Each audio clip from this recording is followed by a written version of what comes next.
পরীক্ষার্থীদের উপর জুলুম করা হচ্ছে। আমরা শুরু থেকেই জুলুমের, আমরা করোনার শিকার হয়েছি।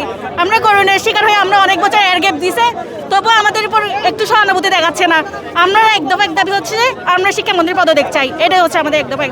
আমাদের দাবি হচ্ছে চট্টগ্রাম বোর্ডের পাশাপাশি অল বোর্ডে পরীক্ষা স্থগিত করতে হবে, কারণ আমাদের সবারই হাঁটু সমান পানিতে গিয়ে পরীক্ষা দিছে, যে অনেকের অ্যাডমিট কার্ড রেজিস্ট্রেশন কার্ড ভিজে গেছে, যার কারণে ওরা হয়তো অসুস্থ হয়ে গেছে।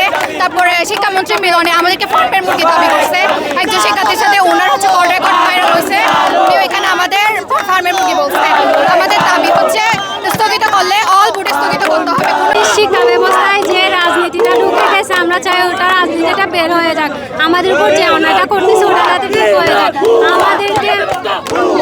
আমাদেরকে যে টুয়েটের পার্সেন্ট দিচ্ছে, আমরা তো ওগুলা করার মতো এখনো হয় নাই। আমি এজ এ স্টুডেন্ট আমি মনে করি না এটা যৌক্তিক। আমাদের প্রশ্নপত্র আমাদের ওটা দেওয়া লাগবে না।